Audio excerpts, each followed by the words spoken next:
안녕하세요. 글로벌 리포트 이은영입니다. 4월 22일은 48번째 지구의 날이었습니다. 이날은 하나뿐인 지구를 지키기 위해 세워진 날인데요. 지구는 여전히 넘치는 쓰레기로 심각한 몸살을 앓고 있죠.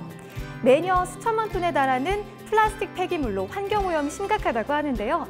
영국에서는 이 문제를 말끔하게 해결할 수 있는 중요한 열쇠를 찾았다고 합니다.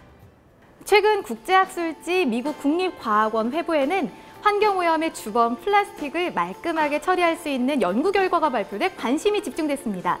이른바 플라스틱 먹는 효소인데요. 플라스틱이 자연적으로 썩어 분해되려면 수십 년에서 수백 년 이상까지 걸리지만 영국 포츠머스 대학 연구팀이 개발한 이 효소는 단 며칠 만에 분해 작업을 시작한다고 합니다. We've made an improved version of the enzyme better than the natural one already. That's really exciting because that means that there is potential to optimize this enzyme even further. 플라스틱 먹는 박테리아는 지난 2016년 일본의 한 플라스틱 침전물에서 처음 발견됐습니다. 박테리아 진화 과정을 분석해온 연구팀은 태양빛보다 100억 배 강한 엑스레이 빛을 투사하는 과정에서 페트병 먹는 효소의 구조를 먼저 알아냈고요. 이후 아미노산을 더해 페트 분해 능력을 향상시켰습니다. We're going to do the same with this enzyme and hopefully create something that we can use on an industrial scale. 페트병의 경우 재활용률이 세계적으로 10%대에 그친다고 하는데요. 이 효소를 이용한 플라스틱 분해 기술이 산업적 규모로 실용 가능한 날이 오기를 기대해봅니다. 과학기술이 발전하면서 환경오염 해결을 위한 우리의 노력도 다양해지고 있는데요.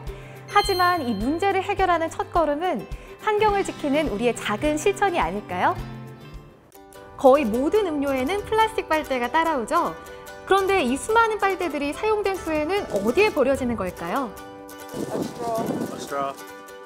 빨대는 쓰레기 더미에서 가장 쉽게 발견되는 물건 중 하나인데요.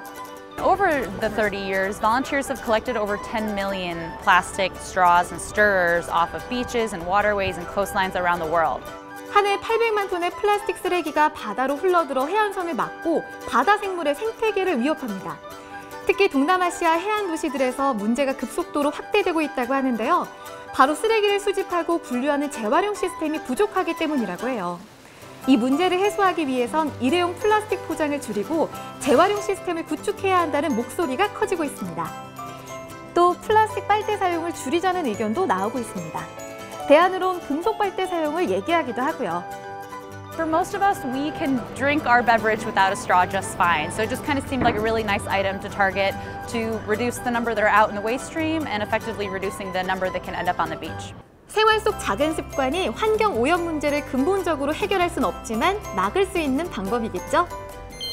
만발한 형형색색의 꽃들 사이로 관람객들이 오갑니다.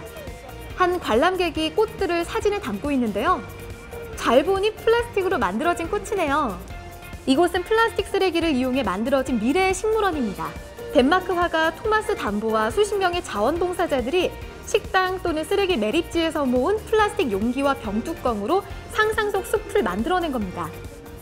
미래의 숲이라는 제목의 이번 전시는 사람들이 현재 많은 양의 쓰레기를 만들어내고 있고 이대로 계속 이어진다면 우리의 미래는 어떤 모습일지에 대해 생각하게 하는 게 목적이었다고 하네요. 자, 이번엔 폴란드입니다. 여느 음악 활동하는 밴드와 다름없어 보이지만 자세히 보니 악기가 좀 특이하네요. 재활용이라는 이름의 이 밴드는 7년 전 널빤지 몇 장과 정수기 물통으로 기타 2대를 만들어서 시작했는데요. 이젠 플라스틱 통과 오래된 냄비로 드럼을 만들고요. 플라스틱 파이프를 활용한 실로폰까지 50개가 넘는 최신식 악기를 선보이고 있습니다. 이 밴드의 멤버인 카밀은 멤버들이 음향 장비에 대한 지식을 겸비해야 해서 재활용품으로 악기를 만드는 건 간단한 일이 아니라고 합니다. 하지만 이 악기들로 다양한 음악 장르를 섭렵할 수 있다고 하는군요. 앞으로의 활동도 기대해봅니다.